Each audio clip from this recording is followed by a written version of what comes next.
E hoje a gente vai estar aqui ministrando a quinta aula com vocês. Vamos fazer uma oração para a gente iniciar. Deus, eu te agradeço por mais essa manhã, eu te agradeço por mais esse dia, Pai, pela essa oportunidade de estar aprendendo da Tua Palavra, Deus, e que o Senhor possa estar nos ensinando e tocando os nossos corações, Deus. Em nome de Jesus, amém. A gente está aprendendo fundamentos e esse curso é uma bênção que a gente consegue aprender várias coisas, né, ao mesmo tempo e consegue ter uma noção para quem está chegando aqui na NIB, para quem é novo convertido. Então a gente consegue ter uma noção. A gente já aprendeu sobre idolatria, sobre finanças e a aula de hoje a gente vai aprender sobre os propósitos da igreja. Quem já reparou nos banners que tem ali na igreja? Quem já reparou? Levanta a mão bem alto assim. Quem sabe falar os propósitos? Alguém já sabe? Alguém consegue arriscar e falar os 5 propósitos? Fala aí, vamos lá. Vai ajudando, vai falando aí. Enturmar, engrenar, ensinar, evangelizar. Falta um. Não, falta um ainda.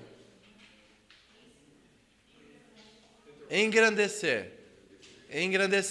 Então, os 5 propósitos da nossa igreja, eu vou ler aqui esse primeiro parágrafo. Ser uma igreja dirigida por propósitos é ser uma igreja bíblica e saudável. Esses 5 propósitos são ordenanças do Senhor Jesus Cristo e precisam estar equilibrados na igreja em todas as suas atividades.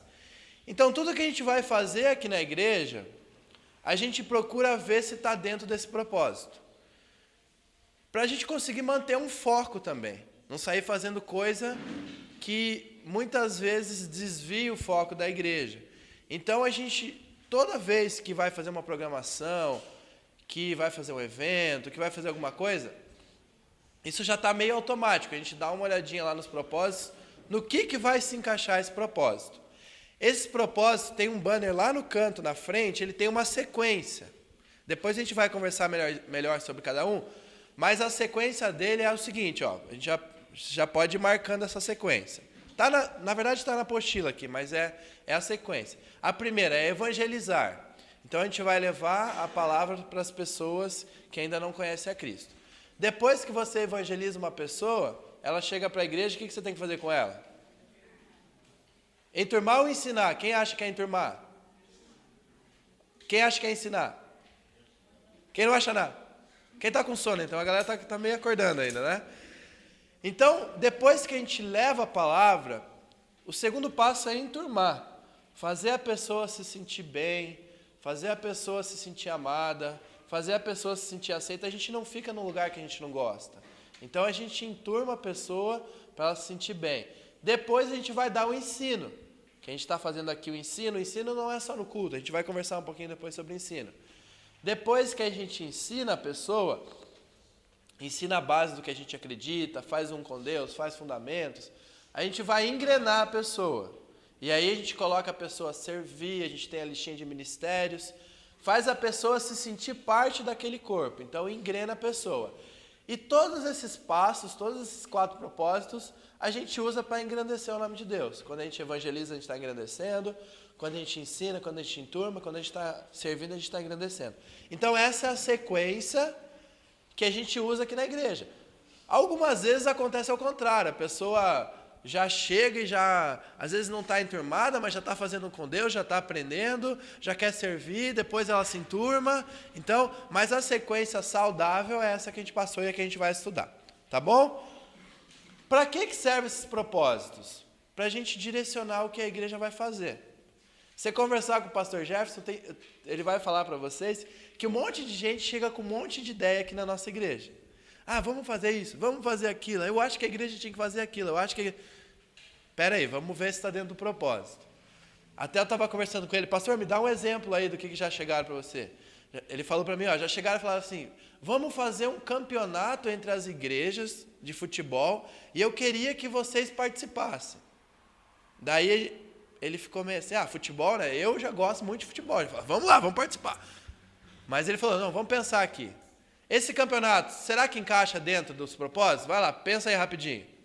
Ele vai evangelizar um campeonato dentro de igrejas? Vai evangelizar? Não.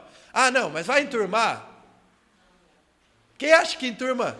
Aqui. Eu acho que mais desenturma do que enturma, que futebol o cara fica estressado, é mais perigoso desenturmar do que enturmar. Vai engrenar? Fazer a pessoa servir? Não. Vai ensinar? Sei lá, vai ter uma palavra lá no campeonato? Também não. Vai engrandecer o nome de Deus? A palavra de Deus fala que tudo que a gente faz tem que fazer como se fosse para Deus, né? Mas, pensando num torneio aí de futebol, é perigoso. Às vezes você vai gerar mais problema do que encaixar dentro dos propósitos. Então, tudo que a gente faz está dentro dos propósitos. Outro exemplo, vamos fazer uma sopa de caridade, por exemplo. Qual que é o propósito dessa sopa? É só levar um alimento? Ou a gente vai levar um alimento e levar a palavra de Deus para uma pessoa? Eu não estou falando aqui que você nunca vai fazer caridade, tá? Que fica o ensino correto. Mas você movimentar uma igreja, por exemplo, uma sopa, você vai ter que ver um grupo para fazer, vai ter que ver alguém que vai liderar, quem vai comprar alimento. Então, é todo um movimento. Tudo que a gente faz hoje na igreja é muito grande, não é? Vai fazer...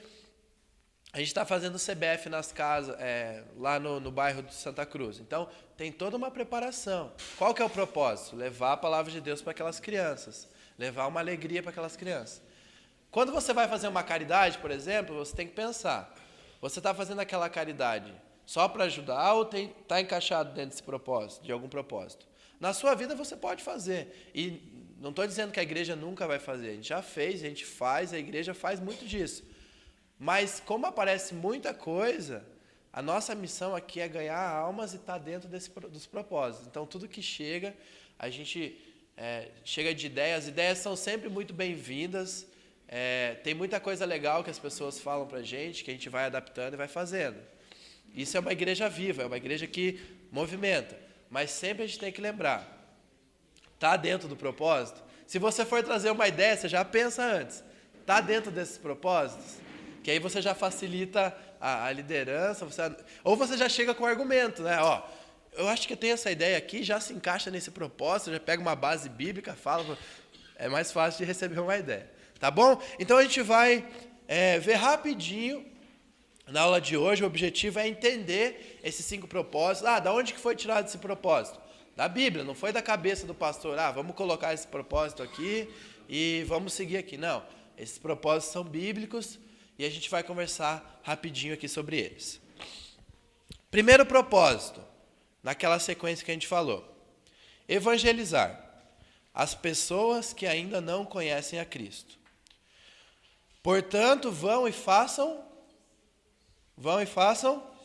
discípulos de todas as nações, batizando-os em nome do Pai, do Filho e do Espírito Santo, ensinando a obedecer a tudo que eu lhe ordenei. E eu estarei com vocês até o fim dos tempos. Evangelizar é uma ordem que Deus dá para a gente. Uma igreja saudável é uma igreja que tem gente se convertendo, pessoas aceitando a Cristo, pessoas novas, pessoas crescendo na fé. Então, esse é o nosso primeiro propósito, levar a palavra de Deus para as pessoas. Agora vocês vão ter 3 minutinhos ali para preencher o atraindo pessoas para Jesus. Façam em dupla, juntem em dupla, pega a Bíblia. Tem 3 versículos ali para preencher. Preenche rapidinho, lê esses versículos e a gente já vai conversar sobre eles. Pode juntar em dupla ou trio. Preenche rapidinho esses 3 versículos. A gente tem um curso no CENIB que ele é inteiro, 7 aulas sobre evangelismo. Geralmente é o pastor Mário que dá. É bem legal o curso. Ele passa algumas técnicas, fala o que te impede muitas vezes de evangelizar. E hoje a gente vai pegar só uma base, mas depois desse curso, eu não sei se vai ter esse ano ou ano que vem, é bem legal. Você que talvez, eu tenho uma dificuldade de evangelizar, eu tenho uma dificuldade de falar, faça esse curso que vocês vão aprender bastante coisa. Vamos lá, primeiro, são 3 pontos aqui de como atrair pessoas para Jesus, que são fundamentais no evangelismo. Primeiro é testemunho de vida. Testemunho de vida, preencha aí, testemunho de vida. Use uma linguagem sadia, contra a qual nada se possa dizer, para aqueles que se opõem a vocês não poderem falar mal. Mostrem que são inteiramente dignos de confiança, para que assim tornem atraente em tudo a palavra de Deus. Esse versículo é fantástico. Ele fala que uma maneira de você tornar a palavra de Deus atraente, de você trazer pessoas para Deus, é através do seu testemunho. Uma vez eu ouvi uma frase, eu era bem pequenininho, e essa frase falava assim, ó: o que você diz, o que você faz, fala tão alto que eu não consigo ouvir o que você diz. Então, a nossa atitude, ela fala mais alto do que a gente fala. É aquela velha história de faço o que eu digo, mas não faço o que eu faço. Então, você vai conseguir evangelizar alguém, levar uma palavra de Deus, além de falar para a pessoa vai ver transformação de vida. A gente vê isso nos jovens bastante. Tem jovem que começa a vir para a igreja e o pai não vem. E aí aquele jovem persiste, melhora em casa, começa a dar bom testemunho em casa, e os pais começam a ver que tem alguma coisa diferente naquele jovem. Lá no seu trabalho, começa a ver que tem alguma coisa diferente na sua vida. E aí as pessoas, hoje no mundo, elas estão sedentas. E ela vê alguém que talvez tenha uma tranquilidade, uma paz em Deus, ela quer saber de onde que vem isso. Então, o testemunho é um método muito, muito forte de evangelismo. A gente faz peças aqui e a gente fala para convidar pessoas. Geralmente, você convida aquela pessoa que é seu amigo.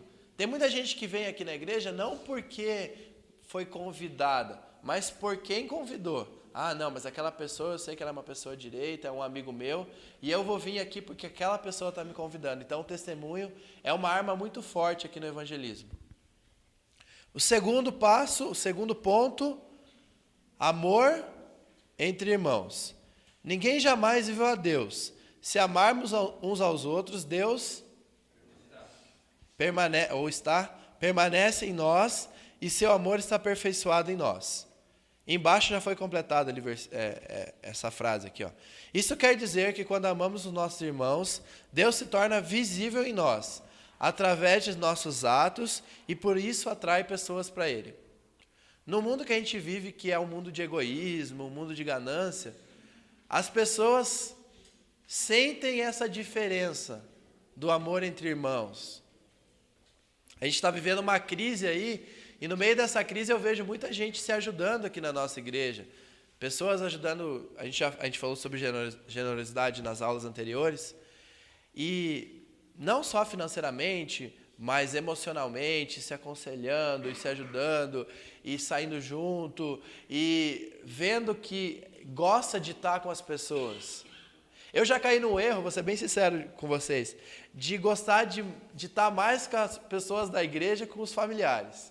Eu não vou perguntar quem já aconteceu isso aí, mas tem o almoço da família e tem o almoço com os amigos lá da igreja.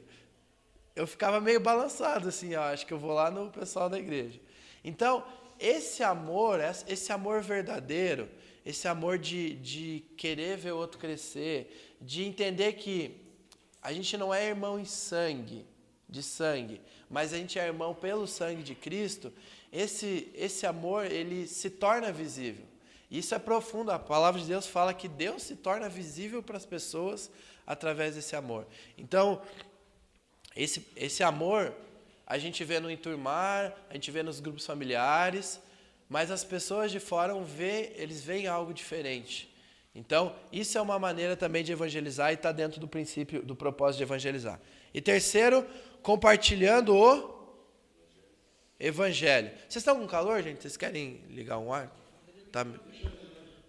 Abre a janela então lá do fundo, a lateral aqui, ó. É só puxar ali. Se continuar com calor, a gente liga ali no 23. E por terceiro aqui, compartilhando o evangelho. Porque todo aquele que invocar o nome do Senhor será salvo. Como, pois, invocarão aquele que não crerem? Como crerão naquele que não ouviram falar? Como ouvirão se não houver quem pregue? E como pregarão se não forem enviados. As pessoas estão querendo ouvir a palavra de Deus. A gente é um instrumento de Deus. Ah, mas eu não sei pregar. Você tem que ter uma base e saber o que Cristo fez por nós. Mas o teu testemunho de vida, quem você era antes e quem você é depois que conheceu a Cristo, já é uma pregação fantástica. Quem estava no culto dos testemunhos aqui? Semana passada o Paulinho também deu testemunho. Quem chegou a ouvir? Não é fantástico ouvir aquilo e não é encorajador ouvir aquilo? E o que o Paulinho pregou, o pastor Paulinho pregou na semana passada, isso no mundo não é verdade. Isso, uma traição no mundo, é algo que troca a pessoa e vai para outra. E aí isso é um testemunho de Deus. O evangelho que transformou sua vida, o que Cristo fez por você, isso é levar a palavra de Deus. Muitas vezes a gente fica com medo ou vergonha, o que eu vou falar para a pessoa? Fale o que Deus falou na sua vida, o que Deus fez na sua vida. Claro que é bom você saber ali os passos de um com Deus da salvação. Quem fez um com Deus aqui? Todo mundo já fez um com Deus? Quase todo mundo. A gente aprende os passos da salvação. A gente tem o folhetinho aqui das 4 leis espirituais, que também é um método de evangelismo. Depois a gente vai falar um pouquinho mais. Mas o nosso testemunho de vida, o que Deus já fez na nossa vida, fala muito alto. O pastor Mário fala no curso dele, ele fala assim, tem uma frase que ele usa: evangelize, evangelize, evangelize. Se preciso, fale. Então, o evangelismo é muito mais que falar. Claro que falar é uma forma, mas o que Deus fez na nossa vida, o amor entre os irmãos e esse evangelho vivo na nossa vida já é um método de evangelismo, já é um propósito. Observações, rapidinho aqui. Queremos atrair somente os sem Cristo para as programações evangelísticas. Quando a gente faz uma programação evangelística, o objetivo é convidar pessoas que ainda não conhecem a Cristo. Não é convidar o fulano que já vai lá na igreja, que já tem a igreja cristã dele.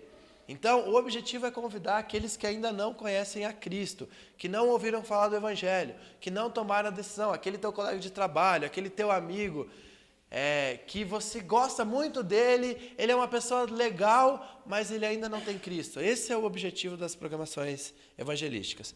Cada membro da nossa igreja deve fazer um esforço para trazer convidados e recebê-lo com amor. Você é o canal de evangelismo aqui da nossa igreja. A gente faz muito evangelismo dentro da igreja.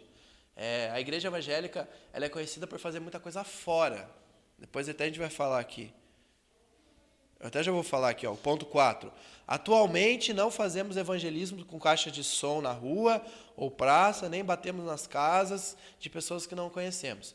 O nosso método de evangelismo, uma visão que Deus tem dado aqui para a nossa igreja, é o contrário, é trazer as pessoas para dentro da igreja. Trazer as pessoas. Muitas vezes é feito ao contrário. Só que, por uma questão cultural, isso é muito cultural, aqui na nossa cidade a gente viu que não funciona muito. Colocar uma caixa numa praça, fazer uma música lá, começar a pregar o evangelho lá, fazer uma apresentação. A gente viu que funciona muito mais a gente fazer algo atrativo, que dá trabalho. Fazer Rei Leão dá trabalho, fazer Sonho de Natal dá trabalho. O Nova Kids é uma ferramenta de evangelismo que é incrível como o Nova Kids é ferramenta de evangelismo, dá trabalho. Então, a gente, ao invés de ir lá fora fazer, o nosso método, na maioria das vezes, é trazer as pessoas aqui para dentro. Como que vai trazer? Através de vocês. E aí, então, a gente faz programações, não que seja errado fazer lá fora, tá, gente? Mas a gente viu que, culturalmente, a cidade de Cascavel é interior ainda, é muito fechado.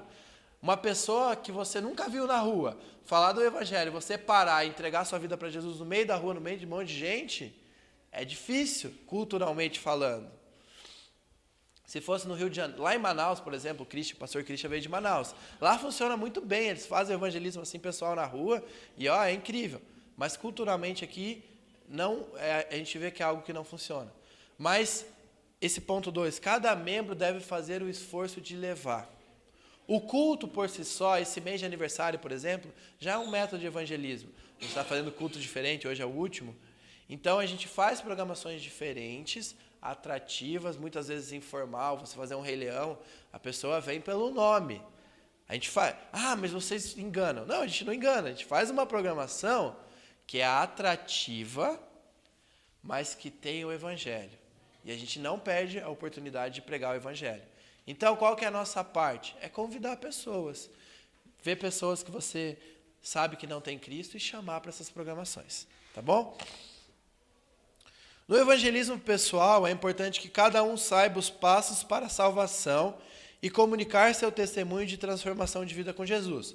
Os passos da salvação é aquilo que você viu lá no Um com Deus, que Deus criou o mundo para o homem se separou por causa do pecado, o amor de Deus é persistente, enviou Cristo, Cristo deu sua vida por nós, Ele pagou o nosso preço, e se você aceitar esse sacrifício e reconhecer com a sua boca, crer com o seu coração que Jesus Cristo é o Senhor, você será salvo. Esses são os passos da salvação, de maneira simples. Mas a gente também usa essas 4 leis aqui. Quem já pegou esse folhetinho? Quem já teve um contato com esse folhetinho aqui? Quem nunca pegou esse folhetinho aqui? Alguém quer? Eu trouxe alguns aqui para você. Ivo, você me dá uma mão? Sim. Quem quiser ficar com a mão levantada, o Ivo vai distribuir. Esse folhetinho, você ajuda aqui, Peters, por favor. Esse folhetinho é uma maneira bem simples. A gente usa ele. Obrigado. Fica com a mão levantada que o Peters vai, se você quiser também, para ter guardado. É bom ter no carro, na bolsa de mulher que tem tudo lá, você joga esse folhetinho lá, um dia você vai usar. Esse folhetinho a gente usa ele nas peças evangelísticas. Então, a gente vai lá, faz o apelo, resume o plano da salvação que eu falei rapidinho para vocês aqui, em 5 minutinhos, e leva a pessoa a tomar uma decisão. Depois dessa decisão, a gente dá isso aqui de presente para a pessoa. Nisso aqui consta a base da decisão que ela tomou. Então, é um primeiro passo, isso aqui ela vai ler em 5 minutos, 10 minutos, se ela ler bem direitinho. E ela já vai entender a decisão que ela tomou. Isso aqui é sempre bom ter com você. Porque aqui tem os versículos chaves. O plano de salvação resumido está aqui. Então, não sei o que falar. Você conta teu testemunho de vida, você fala o que Cristo fez por você e você dá de presente. Chega em casa e dá uma lida nisso aqui. Convida ela para vir no culto. O evangelismo, ele é um propósito que ele é várias partes para formar uma só. É o testemunho, é o amor, é a palavra, é as programações, é você convidar. Tudo isso forma o evangelismo, esse primeiro propósito. Tá bom? Alguém tem alguma dúvida sobre o evangelismo? Não? Eu vou só ler o último ponto aqui, Os novos decididos serão acompanhados inicialmente no curso de Um com Deus e Fundamentos, e depois no grupo familiar ou amizade. E aí, aqui você já está iniciando o segundo propósito, que é o enturmar. Ivo, você pode ler aqui para mim?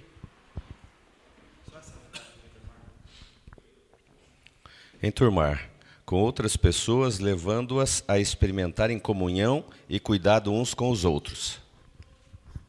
Somos uma família. Isso tem que ser real na nossa vida. Somos uma família. Quem sabe o nome do pessoal da sua família aí? De todo mundo aí? Quase todo mundo. Eu tenho uns 90 primos, então eu não sei o nome de todo mundo. Quem sabe da família mais próxima ali, o nome, o apelido? Bastante, né? Quem sabe o nome da pessoa que está do seu lado aí atrás? Não? Então fala teu nome aí para a pessoa que está do seu lado aí. Se apresenta rapidinho para ela aí, Fala quem você é.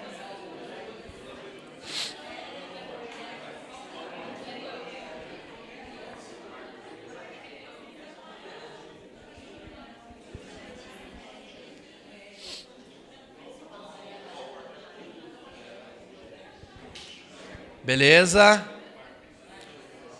Tem um pessoal que é tão pra frente que já trocou o WhatsApp, marcou o café, né? Tem um pessoal que é bem ligeiro, isso aí. Mas a gente é uma família, às vezes a gente esquece, né? Muitos de nós, até o pastor Jefferson perguntou, veio do catolicismo. No catolicismo a gente acostumou de entrar na igreja, faz o sinal da cruz lá na entrada, faz lá a missa, sai e vai embora. Você nem fala com ninguém, né? A nossa visão aqui na igreja é que você não faça isso no domingo. Que você entre, participe do culto e vá embora. Mas que você pelo menos converse um pouquinho com a pessoa que está do seu lado, troque uma ideia. Você está num grupo familiar, você já conhece um pouquinho de pessoas. Hoje a gente tem uma igreja muito grande. Na verdade, a gente tem 3 igrejas. A gente tem a igreja da manhã, a igreja da tarde e a igreja da noite. Porque são 3 cultos diferentes. Eu trabalhei um tempo na secretaria da igreja, servi ele na secretaria da igreja, e eu conseguia conhecer quase todo mundo. Hoje eu já não conheço mais ninguém. A grande maioria de vocês aqui eu olho assim, eu tenho que perguntar o nome, depois me apresentar, mas é difícil. Então, o que a gente trabalha para enturmar e sentir mais família? O grupo familiar, já fala, grupo familiar. Lá você vai ser cuidado, lá vai ser um grupo menor, que você vai conhecer as pessoas mais profundamente, vai ter intimidade. Você conhece pessoas fazendo ministério. Ministério é uma excelente oportunidade de conhecer pessoas. Tem o pessoal que vem às 7 da manhã limpar a igreja. Você conhece aquela pessoa lá que acorda cedo, que está lá ralando com você e está te ajudando. Então, são meios que a gente proporciona de você não vir na igreja e ser só um frequentador. Não vir participar, mas você ser parte da igreja. E esse é o objetivo desse propósito. Você se sentir parte. Não é a igreja que eu vou. É a igreja que eu faço parte. É a minha igreja também. É tão legal você falar a minha igreja, ó, lá na minha igreja. Não na igreja que eu vou. É você fazer parte, você se sentir parte dessa família, ser cuidado. Deus nos criou para fazermos parte de sua família. Deus semeou a vida do seu Filho Jesus para ganhar muitos filhos que somos nós. A família espiritual de Deus, a família espiritual de Deus. Quando nos entregamos a Cristo, Deus se torna nosso Pai. Nós nos tornamos seus filhos e os outros cristãos se tornam os nossos irmãos. Preenche rapidinho ali, 2 minutinhos para preencher esse versículo de Efésios e para você responder a pergunta ali do ponto B e preencher o versículo do ponto C. Pode ser em dupla aí, já pratica a família aí. Faz com alguém aí que geralmente você não faz. Vamos lá, pessoal. Então, o primeiro ponto, somos uma família. Portanto, vocês já não são estrangeiros nem forasteiros, mas concidadãos dos santos e membros da família de Deus. É incrível, a gente é a família de Deus mesmo. A palavra de Deus confirma isso. Fomos adotados por Deus. Em amor nos predestinou para sermos adotados como filhos por meio de Jesus Cristo, conforme o bom propósito da sua vontade. Efésios 1:5. Agora essa aqui vocês vão responder. O que você entende em ser adotado? Pode. Escolhido. Conhecido como filho. Ser inserido na família. Considerado, amado. É incrível a palavra adotado, né? A gente tem o exemplo de criança. É uma criança que não tem família. Ela é cuidada por alguém, de alguma maneira, mas não é um modo especial. Ela não tem ninguém para chamar de pai, não tem ninguém como uma referência fixa, alguém que vai cuidar. E a gente sem Deus é isso aí. A gente vive. Uma criança que não tem família, ela vive. Mas ela não sabe o que é o amor verdadeiro. Um amor de família. Então, com Deus é a mesma coisa. Quando a gente se torna filho, Deus nos adota e Ele quer que a gente vista a camisa da família. E agora eu sou teu pai, eu vou te cuidar. Eu tenho aqui meus ensinamentos para você. E o pai abençoa, o pai cuida, o pai corrige. Às vezes a gente esquece a parte, gosta da parte boa, né? Bênção, mas o pai corrige e nos torna parte da família de Deus. E o C, com o batismo, confirmamos a nossa decisão em Cristo e declaramos publicamente nossa fé e que somos parte da família de Deus. Portanto, vão e façam discípulos de todas as nações, batizando-os em nome do Pai, do Filho e do Espírito Santo. Mateus 28:19. Quem crer e for batizado será, mas quem não crer será condenado. Sobre o batismo, gente, o batismo eu entendo que é o sobrenome da família de Deus. Você é adotado e quando você batiza, você deixa de ser o João, a Maria, o José, o Carlos, a Carla. Você deixa de ser e se torna o João de Deus, a Maria de Deus, porque você se torna público. Nós somos conhecidos aqui, no meio aqui de familiar, na igreja, pelo primeiro nome, né? Geralmente a gente chama do primeiro nome, com algumas exceções ao sobrenome. Mas quando você quer comprovar que você é você mesmo, o que você usa? Teu nome inteiro, né? Você não vai lá e fala teu nome inteiro? Eu sou, como é que é teu nome, Ivo? Ivo Misael Júnior. Então eu sei que esse é o Ivo da igreja, é o Ivo Misael Júnior. Eu sou, todo mundo me chama de Felipe, mas meu nome é Luiz Felipe, ninguém me chama de Luiz Felipe. Luiz Felipe Eli Albrecht. Olha o nome estranho, né? Então se eu quero confirmar que o Felipe é o Felipe mesmo, eu tenho que usar esse nome inteiro. E o batismo é uma confirmação de que você é da família de Deus. E aí esse versículo aqui de Marcos 16:16 geralmente gera um pouco de dúvida nas pessoas, que ele fala assim, ó: quem crer e for batizado será salvo, mas quem não crer será condenado. O batismo em si, ele não salva. O batismo em si não salva. O ato de batizar, ele não salva. A palavra de Deus é bem clara, que fala que se você crer com seu coração e confessar com sua boca, será salvo. Então, a salvação vem pelo confessar e através da graça de Deus. A gente não precisa fazer nada, só reconhecer o sacrifício de Deus. Então, o batismo em si não salva. Um exemplo, a gente pega o ladrão lá na cruz, né? É um exemplo mais clássico ali da Bíblia. Que o ladrão reconhece a divindade de Jesus, reconhece que Cristo é o Senhor e fala assim: lembra de mim. Ele está reconhecendo que Jesus é o poder de Jesus. E Jesus fala: não, desce da cruz e vai lá ser batizado. Não é o que Jesus fala. Jesus fala: não, hoje mesmo estará comigo no paraíso. Então aí a gente vê que o batismo não salva. Mas tem esse versículo aqui. O que a gente entende como liderança da igreja? Você que tem a oportunidade de batizar e não batiza, a gente não é juiz para falar se você é salvo ou não. Mas será que você realmente tomou uma decisão com Deus? A gente não crê, por exemplo, que perde a salvação. Isso é um tema polêmico que um dia vai ser discutido aqui. Mas será que você realmente já é salvo? Será que você realmente já entregou sua vida para Deus? O batismo é um ato público. Então, muitas pessoas se travam nessa parte. Vocês fizeram com Deus, a gente colocou algumas desculpas. Mas o orgulho é uma desculpa muito forte. Será que você realmente aceitou a Cristo, tomou uma decisão? O que está te impedindo de batizar? Então, o batismo em si, ele não salva. Ele é só um ato simbólico de uma nova criatura, de uma passagem, e publicamente você declara que é filho de Deus.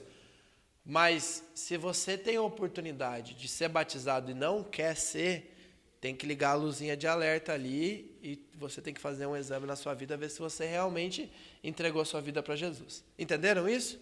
Sim? Ficou claro? Que às vezes Alguém tem alguma dúvida? Não? Então tá. Então vamos lá, E sobre o batismo, muita gente pergunta: mas eu já fui batizado em outra igreja, como é que funciona aqui na nossa igreja? Na nossa igreja é assim: se você foi batizado como adulto ou adolescente, ali, jovem, que você já tem consciência, não como bebê, que você não pôde tomar uma decisão, e você foi batizado em nome do Pai, do Filho e do Espírito Santo, o batismo vale. É o que a Bíblia fala. Agora, se você foi batizado em nome de Deus e do pastor da igreja, então, não, peraí, o batismo é em nome do Pai, do Filho e do Espírito Santo. Tá bom? A gente vai ter uma matéria também, tem uma matéria que aprofunda mais nisso. Mas só para você que talvez, eu fui de uma outra igreja cristã e eu já fui batizado, eu preciso me batizar aqui de novo na igreja? Não, não precisa, você já foi batizado, o batismo é único. Se você foi batizado em nome do Pai, do Filho e do Espírito Santo, você está batizado, valeu. Se você creu na época que você estava sendo batizado, já valeu, tá bom? Algumas observações sobre enturmar. Faltou a D aqui, ó. Faça parte de um grupo familiar de amizade. Você lê para mim aqui, Peters, por favor?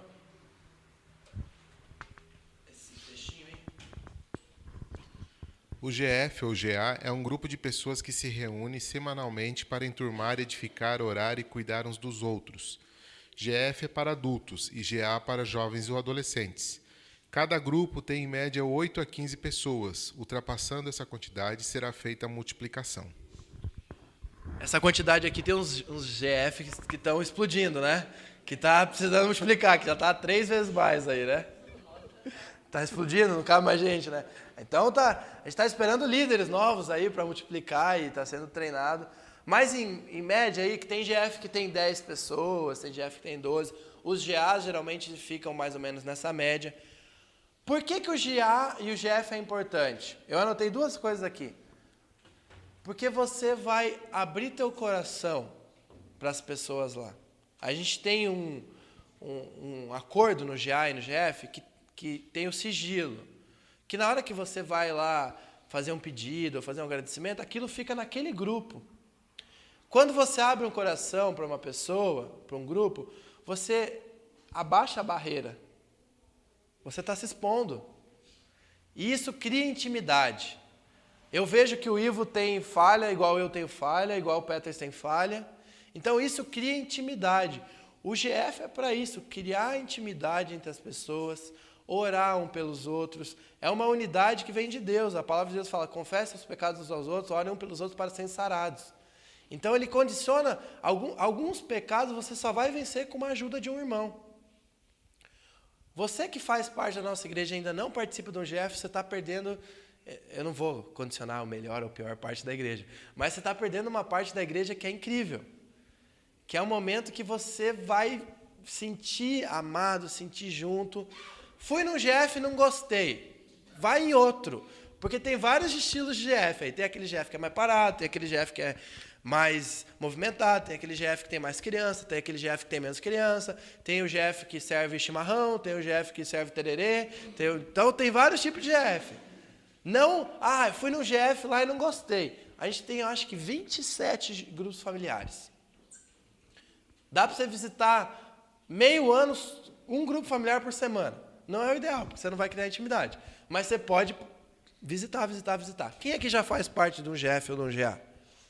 Tem bastante gente, mas tem alguns que ainda não tem. Então você pode, no final aqui do curso, pegar um folderzinho do GF. Você pode ligar antes, avisar que você está indo, ou você pode aparecer lá, não tem problema.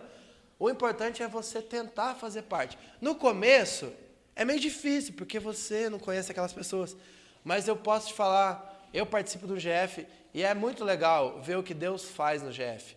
Ver um irmão abrindo o coração, colocando um pedido, uma batalha lá que está sufocado e o GF orando e ajudando. E daí, daqui um mês, o irmão vai lá e testemunha e fala que Deus abençoa ele. Ver irmão que estava desempregado e uma própria pessoa do GF tinha lá uma vaga de emprego ou conhecia uma vaga de emprego. Então, é um caminho de bênção o GF. Você não fazer parte do GF, no GA, você está fechando essa torneira. Então, se você ainda não faz parte, o enturmar, é fundamental você fazer parte do GF ou no GA. Tá bom? Terceiro propósito da igreja. A gente já viu. Qual que foi o primeiro? E o segundo? Isso, beleza. Terceiro, ensinar. Eu leio aqui. Ensinar os princípios da palavra de Deus para que cresçam em direção à maturidade. Torne-se meus imitadores como eu sou de Cristo ou Jesus. Seja a atitude de vocês a mesma de Cristo Jesus, que embora sendo Deus, não considerou que o ser igual a Deus era algo que devia apegar-se, mas esvaziou a si mesmo, vindo a ser servo, tornando-se semelhante aos homens. O que esses 2 versículos falam? Primeiro, imitar a Cristo. Para você imitar alguém, você precisa conhecer aquela pessoa, o que aquela pessoa pensa. Então você precisa ir lá, aprender o que a palavra de Deus fala. E segundo, o exemplo de Cristo. Mesmo ele sendo Deus, ele veio aqui para ser servo.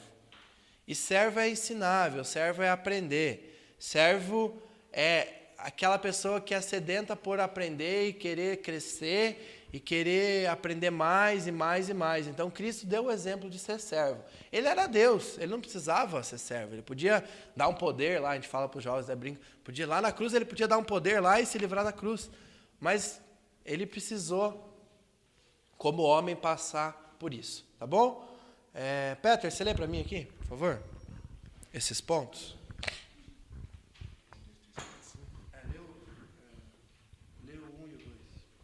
Visão de ensino em nossa igreja. Curso básico para todos, adultos e jovens, que chegam à igreja, com Deus e fundamentos. Ensino bíblico, CENIB, Nova Teens, casais, jovens, Nova Kids, Nova Baby, Bíblia e Bíblia e intelecto, etc.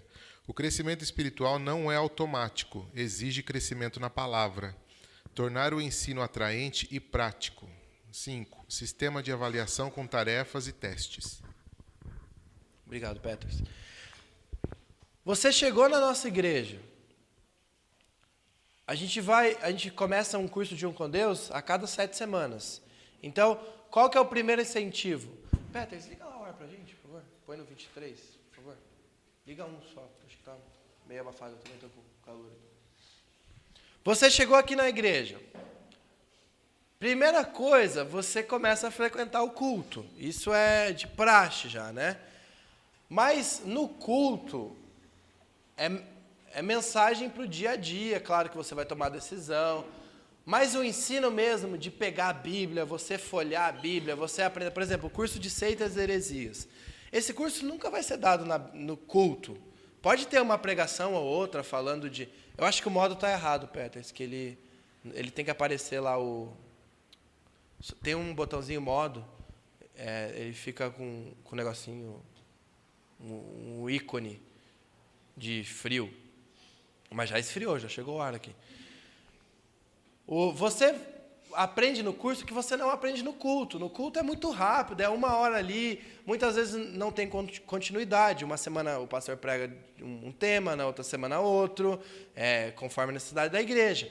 No curso, você vai entender, você vai lá e vai pegar a Bíblia, e vai pesquisar, e vai fazer tarefa de casa, e vai tirar sua dúvida. Por exemplo, o curso de seitas e heresias que eu estava dando ali de exemplo, é um curso que não tem como você dar lá no culto. Finanças. Finanças, a gente conversa lá no culto, a gente passa princípios lá no culto. A gente agradece pela generosidade da igreja. Mas você ficar falando de finanças 7 semanas, o pessoal vai falar, não, essa igreja só está pedindo dinheiro. Então, o que a gente faz? A pessoa aceitou, decidiu fazer parte dessa igreja, você precisa saber o que Deus ensina desse tema, por exemplo. Então, você que fez parte, já faz parte, você vai aprender lá numa sala sobre isso. Não vai ficar falando lá na igreja para escandalizar, essa igreja só pede dinheiro, essa igreja só faz isso, só faz aquilo. Então, o método de ensino, o culto, claro, é um método de ensino. As crianças têm o Nova Kids é continuado. O que elas aprendem no CENIB, elas revisam no culto, então é continuado. A gente tem o CENIB, que geralmente tem 5, 6 matérias no ano, a gente está na 2ª rodada agora. Então, o CENIB tem um com Deus. Os adolescentes têm o GA deles, tem o ensino para eles, os jovens fazem CENIB. Então, o que a gente tem? O ensino. A gente precisa estar aprendendo. A gente precisa estar entendendo o que Deus quer passar. A gente precisa ser uma igreja que sabe o que acredita. Muitas vezes você aceita Cristo e basta, eu aceitei a Cristo. Não, você precisa saber o que você crê, saber o que Jesus fez por você, saber o que Cristo ensinou. A palavra de Deus, eu acho incrível a Bíblia. Eu até estava conversando isso com jovens ontem. A Bíblia, comparada com outro livro, ela é única. O outro livro você lê, você aprende, mas a Bíblia ela é viva. Você lê um versículo hoje, você vai ler daqui a 1 ano, você tira outro ensinamento. Você vai ler uma história lá que você já tinha lido 50 vezes. Na situação que você está passando, talvez você está passando um aperto financeiro, você está passando um problema com relacionamento, naquela situação você tira outro ensinamento. Então, a gente precisa aprender. Tem um versículo aqui que fala que meu povo foi destruído por falta de conhecimento. uma vez que vocês rejeitaram o conhecimento, eu também os rejeito. Falta de saber quem é o Deus verdadeiro. Quando você sabe quem é o Deus verdadeiro, você consegue minimizar as preocupações, você consegue consertar aquilo que você precisa consertar, porque você sabe que Deus está no controle. Você lê o Velho Testamento lá e vê o que Deus já fez. E depois você vê no Novo Testamento os ensinamentos que Paulo dá lá que Deus dá através de Paulo, nas cartas de Paulo, e vê o que a gente precisa melhorar, vê que o povo lá daquela época já precisava melhorar aquilo. E vê que os problemas que eles falam lá há 2000 anos atrás é o que a gente está enfrentando hoje. Uma palavra viva. É uma palavra viva. Você pega um livro de 2000 anos atrás aí, vai ficar meio difícil de ler. Você lê a Bíblia, você consegue colocar no contexto de hoje. Então a gente precisa aprender, precisa saber o que Deus quer passar para a gente. Eu quero dar parabéns para vocês, que a gente tem uma igreja grande e nem todos participam do CENIB. Vocês estão aqui, domingo de manhã, frio, mais ou menos frio, né? Um domingo manhoso, né? Vamos falar que é um domingo manhoso, aquele domingo que dá vontade de ficar em casa, dormir até às 11, 10 e meia. Lá em casa não tem como dormir até às 11, né? Com o nenê pequeno não tem mais dormir até às 8 e meia. Então, você está se dedicando, você veio aqui aprender da palavra de Deus. Eu acho que Deus está olhando você lá no céu e dando um beleza, um sorrindo para você. Tenho certeza que Deus vai recompensar isso na vida de vocês. Como que funciona o ensino aqui na igreja? Culto, e aí o CENIB. O CENIB é o ensinamento propriamente dito. Ali no ponto 5, a gente coloca sistema de avaliação com tarefas e testes. Por que a gente faz... Essa matéria não tem prova ainda, tá bom? Mas tem o sistema de avaliação, que é a apostila preenchida. Por que a gente faz prova? Você só valoriza aquilo que você vai ter que testar ali.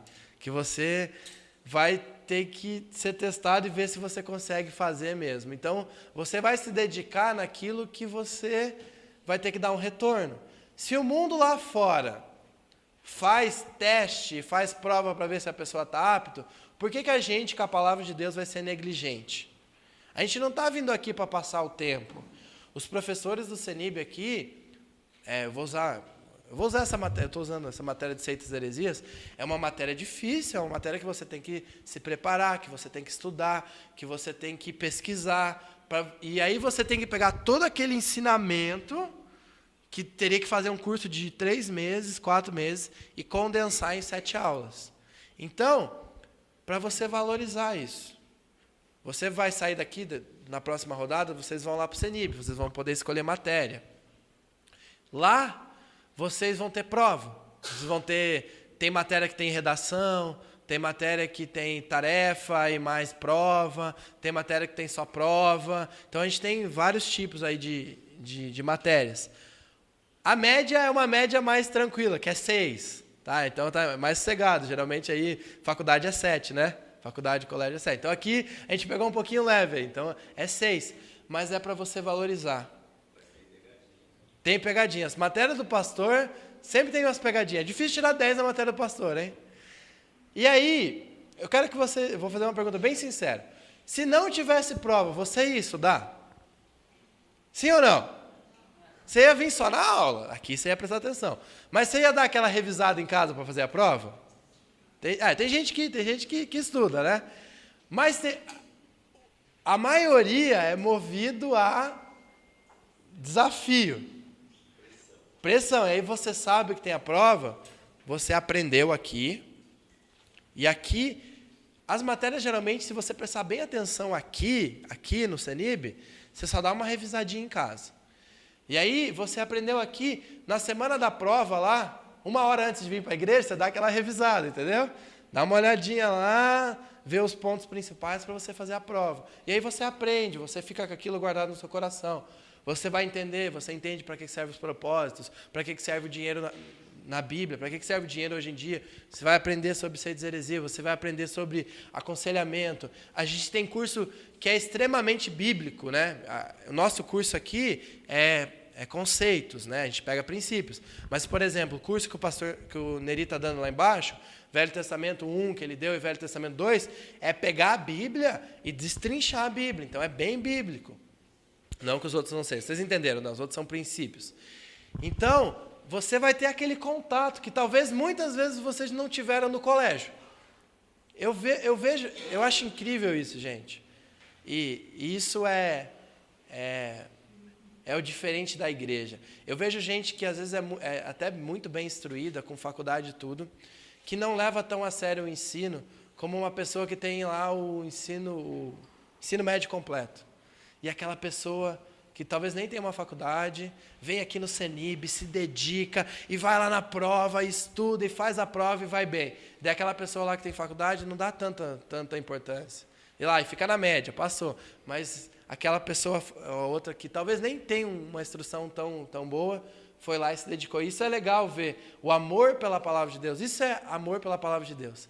E parabéns por vocês que estão aqui domingo de manhã, dedicando e demonstrando amor pela palavra de Deus. Então, esse é o terceiro. Então, foi evangelizar. Vamos lá, então. Primeiro. Segundo. Terceiro. O quarto é o engrenar. Você pode ler para mim aqui, Peters? O Peters é meu porta-voz aqui, essa voz. Engrenar. As pessoas nos serviços da igreja servindo com os dons e talentos. Continua. Porque somos criação de Deus realizada em Cristo Jesus para fazermos boas obras, as quais Deus preparou antes para nós as praticarmos. Efésios 2:10. Cada um exerce o dom que recebeu para servir os outros. 1 Pedro 4:10.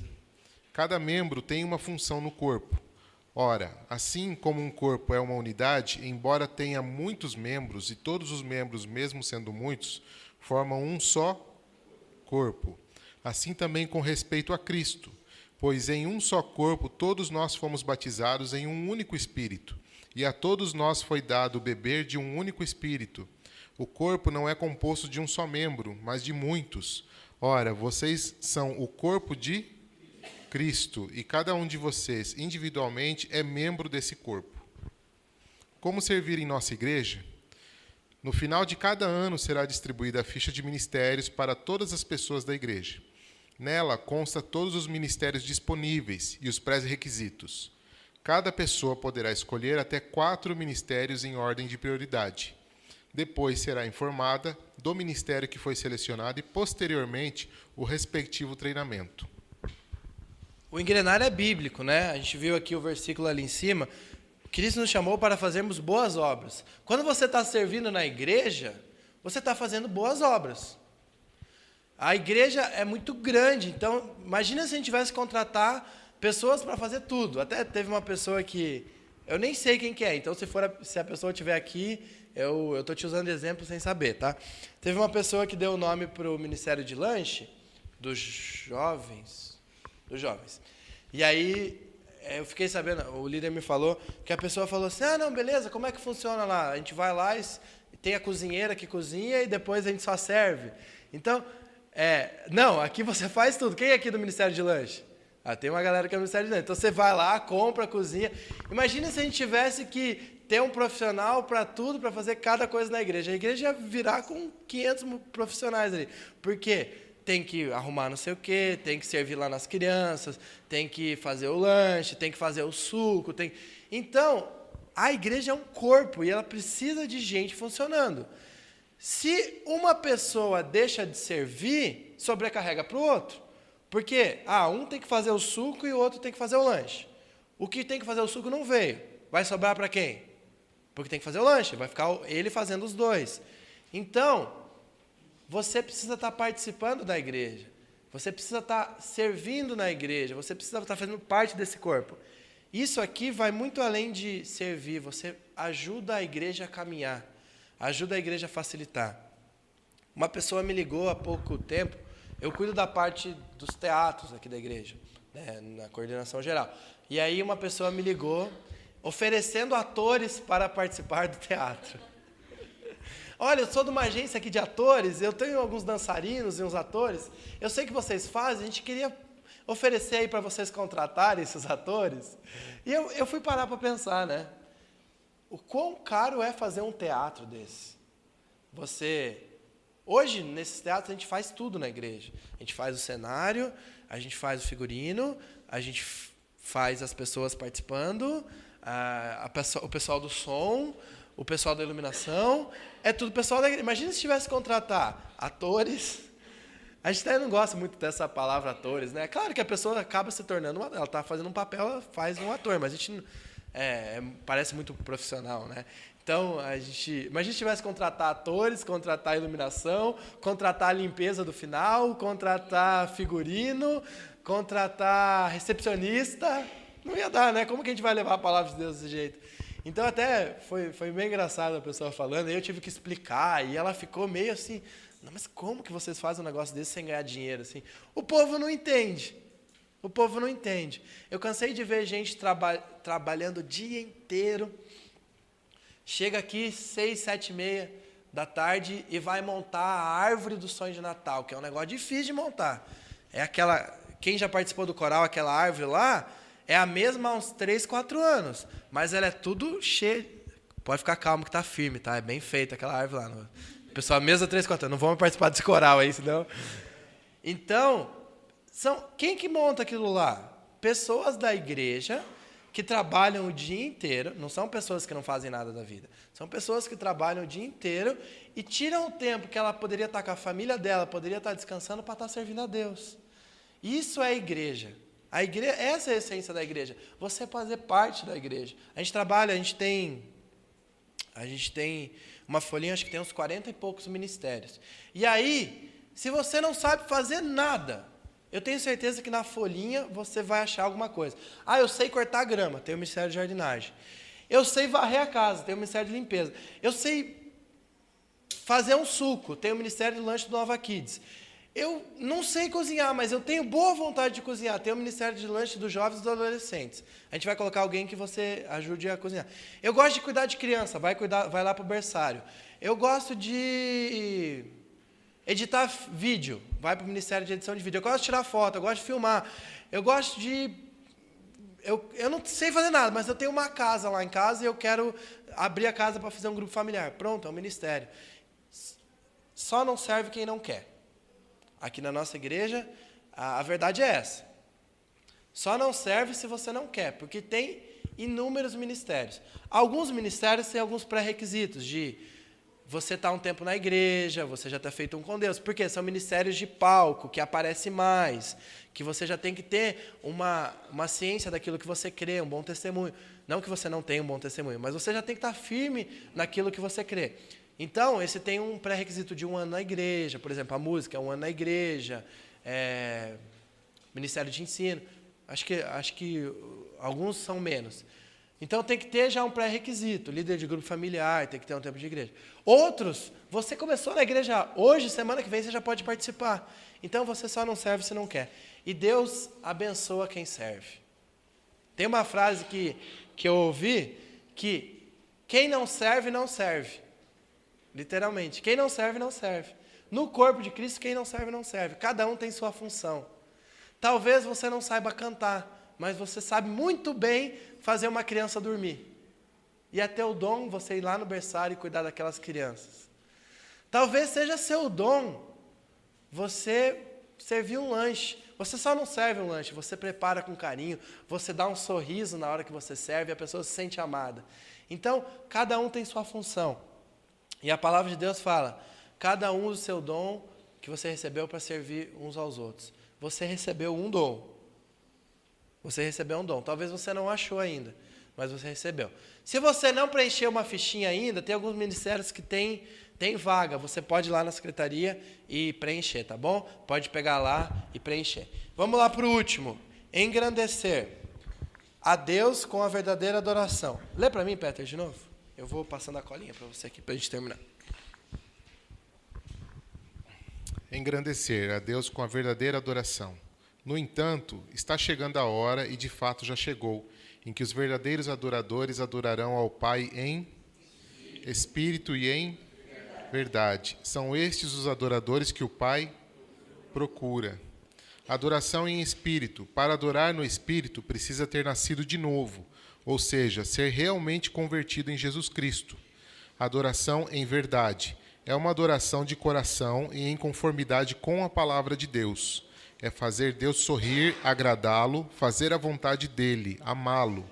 Inclui atividades como louvar, confiar, amar o irmão, obedecer, usar os dons e talentos para sua glória, orar, perdoar, resistir a uma tentação e se arrepender. Obrigado, Peters. Muitas vezes a gente tem a ideia errada de adorar a Deus. Até uma época da igreja, a gente tinha um ministério de louvor. Esse era o nome do ministério. Hoje é ministério de música. Porque louvor a Deus não é música.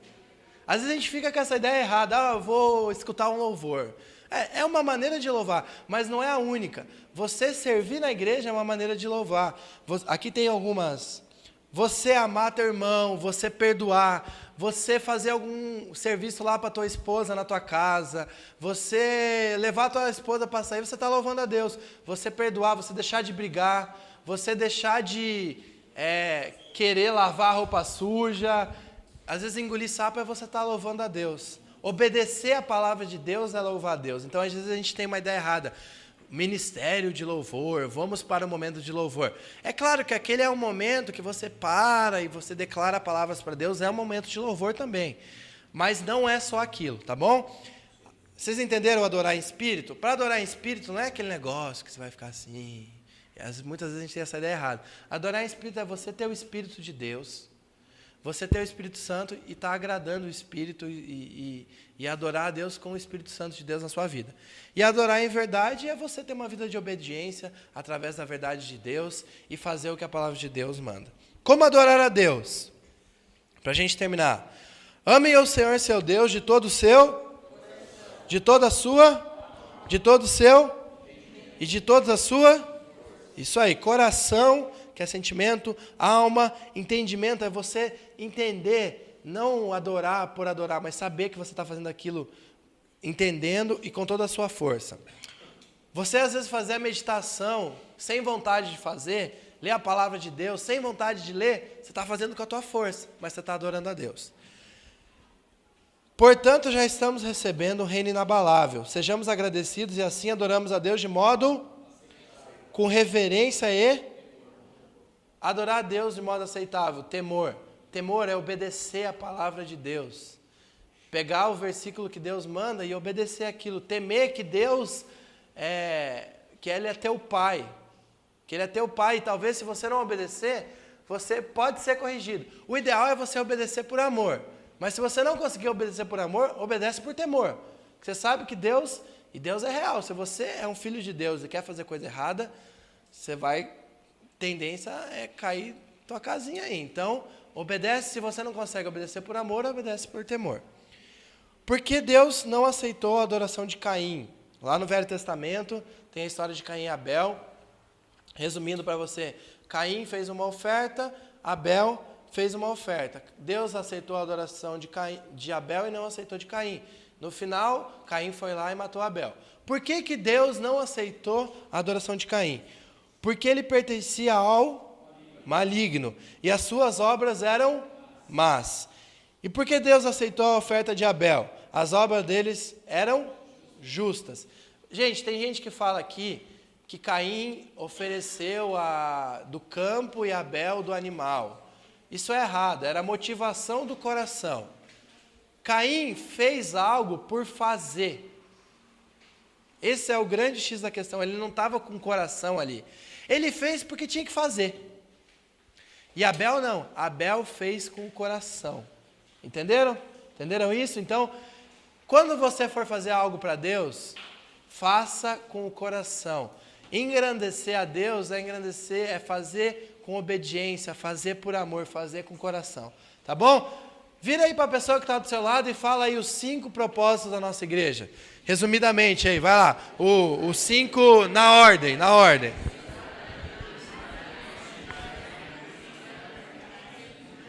Vamos lá, junto. Primeiro.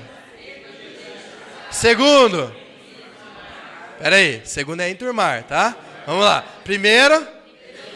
Segundo. Terceiro. Quarto. E quinto. O engrandecer, ele pega todo esse pacote e tudo que você faz, evangelizar, enturmar, engrenar, É tudo para engrandecer a Deus. Vamos orar para a gente encerrar.